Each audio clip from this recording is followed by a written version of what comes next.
Hi,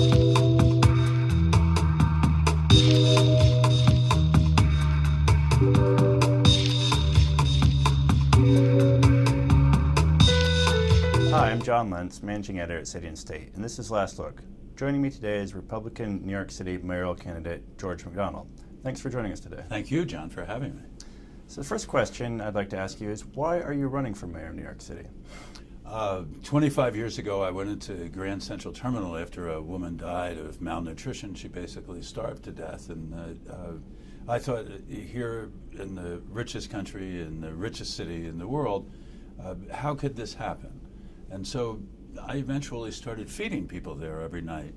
And I did that for 700 nights in a row.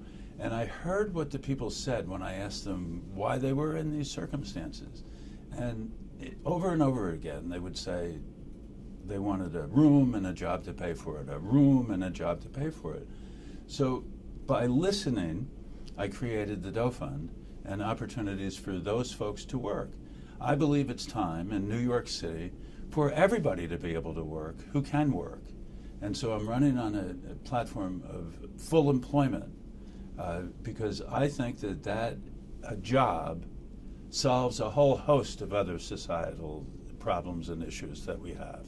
I think a job, for example, is an answer to what happens with these young men who are 18 to 24 years old, 20% of whom are not going to school and don't work. So where are they going to be? And a lot of them are in these high crime areas on the street corners. And we can solve that problem, and we can give them an opportunity. And I know we can do this because I have spent the past 25 years actually doing it. This isn't a campaign about making promises that I may keep in the future. I actually have done this. So anybody that's looking for a record of accomplishment and achievement of getting people at the bottom jobs, I have it. Now that sounds to me more like a Democratic sort of platform to be running on, but you're running as a Republican, and Republicans seem to, at least on the national level, they don't really touch on these kinds of issues so much. Is that a concern for you? It's not it's not a concern for me. It's an opportunity, I believe, because the economic issues that the Republican Party talks about, balancing the budget and work over welfare, is an opportunity for me to talk about how we can combine that with this social effort, if you will, to provide opportunity for people to start climbing that economic ladder. That's a Republican message. It's not welfare. It's not a handout. It's just the opposite of that. And the Republican Party believes in that. And I think that actually the day after the election is over, New Yorkers don't care whether or not their mayor is a Republican, a Democrat, or an independent. They want somebody who's going to work for and represent all of the people in the city. Because after all, John, history tells us that no mayor of the city of New York has ever risen to a higher office than being mayor of the city of New York. And there's a reason for that. You can't politically accomplish what one would need to if they were politically ambitious. You have to represent all of the people. It's such a diverse city. Mm-hmm. And that's a wonderful thing because I'm not interested in partisan politics. I'm interested in good government and getting people jobs. Now, on the topic of history, I'd like to ask you, are there any mayors in New York City's history who you look to as models or someone you'd like to emulate should you win this fall? Well, you know, there are so many that it's difficult to do that. I would like to emulate George McDonald as mayor. I would like to be the best mayor in the history of New York City. There are so many that have been great. But I would say that Mike Bloomberg is a rare combination of a great man and a great mayor. Now, over the history, you've had people who were great mayors, but they weren't necessarily great people. And you've had good people who weren't necessarily great mayors. And I think Bloomberg is a rare combination of the two, and I think that people will be nostalgic for him in a short order. Now, before you could get to that point, you'll have to get through the Republican primary. Yes. There are two candidates who have been ahead of you in the polls, Joe Lhota and John Catsimatidis. That's right. Both of them, I think, are ahead of you in fundraising. What do you see as your path to victory? Well, I've actually raised more money than Catsimatidis has, but he's given himself millions of dollars. So, Joe is a very nice man, and I know Joe for a long time, and we are friends. And I don't think he has the vision that I do for helping the people at the bottom, because when you help the people, to that point, my other opponent, the grocer, oil baron, he thinks that the recession passed over New York City. You know, for some people, the recession is still going on in New York City. So that's a very dangerous notion to have, that it didn't. He said it was a hiccup in New York City. So I really don't think that the two of them have the ability to speak to the people at the bottom of our society and help them take advantage of the opportunity that the city creates. And what that's attractive to is the middle class, because we spend $1 billion a year now in social services just on homelessness alone as a city. And imagine that if we can put people to work like we have at the Doe Fund and Ready, Willing, and Able all over the city, and you're saving that money, you have middle-class tax relief by doing that. And our city improves, obviously. Some of the analysis I've seen has suggested that you initially sort of let Catsimatidis and Lota duke it out between each other and you'd stay above the fray. And then in the NY1 debate in July, you really went after Catsimatidis. Are you making an effort to be more aggressive and get some more attention? Well, it's just very difficult to sit there and listen to a candidate whose only reason for being there is the money that he has and not the ideas that he's putting forward to make our city better. So, you know, it goes from the ridiculous to these things like cops on tricycles and magic wands and the World's Fair that we couldn't have until 2022, to things that are highly offensive to me, which are for the students who want to drop out of high school when they're sophomores, to take an approach running for mayor of the city of New York, that there are people students, young, our most valuable asset as a city, and they're going to plan to drop out. They drop out because we have an education system that's failed them. That's why they drop out.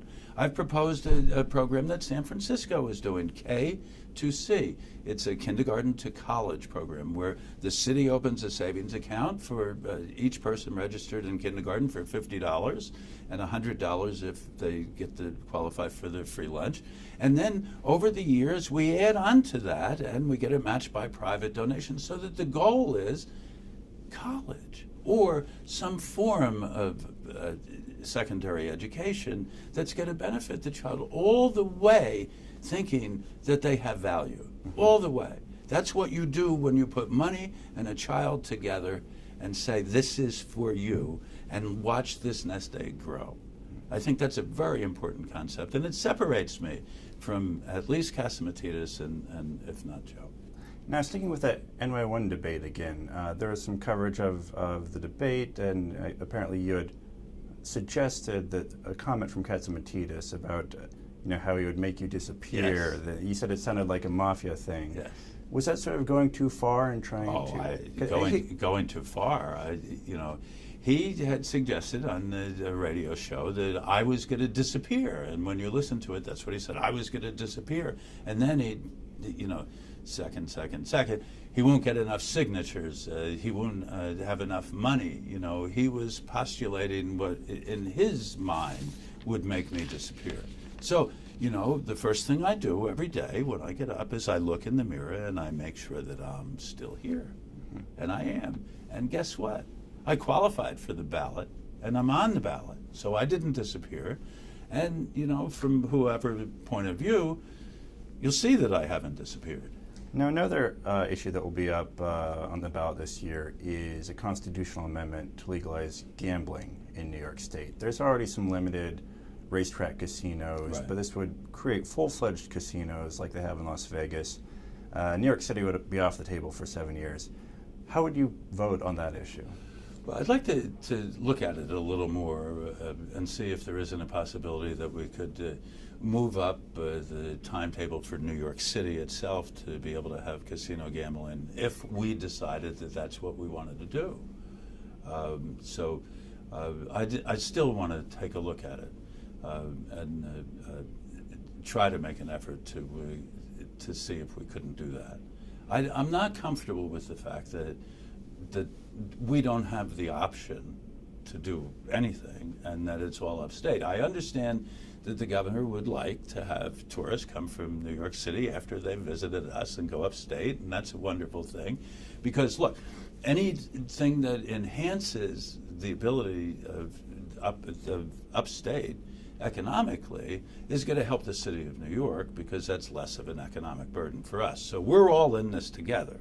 So I don't have a problem with that. It's just I would like to see whether or not we could be more inclusive in this economic effort. Now, you must have seen the news about Anthony Weiner and Who? He had a new Twitter alias, apparently, Carlos Danger. And there have already been a couple candidates, at least, that have called for him to step out of the race. I think Sal Albanese, Bill de Blasio already have said that Anthony Weiner should step aside. What are your thoughts on the matter? I've known Anthony Weiner since he was first in the city council, and I frankly was very high on him back in those days. But as I've come to know him over the years, my problem is not so much with this sensationalism, the tweeting that everybody seems to want to pay attention to. I have a problem with his character and his judgment. He's out for himself, and anybody that buys this line that he's here to help them ought to look at how much help he's actually done for anybody else over his long career other than himself. So based on character and judgment, I wouldn't want to see him as mayor of the city of New York. Should he step aside? That's up to him. I mean, I'm running in the Republican primary. The best thing that could happen is that I win the Republican primary and get to run in the general election against Anthony Weiner.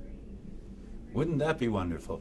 I have 25 years of solid experience helping people at the bottom of our economic ladder. Hell, they haven't even seen the ladder yet.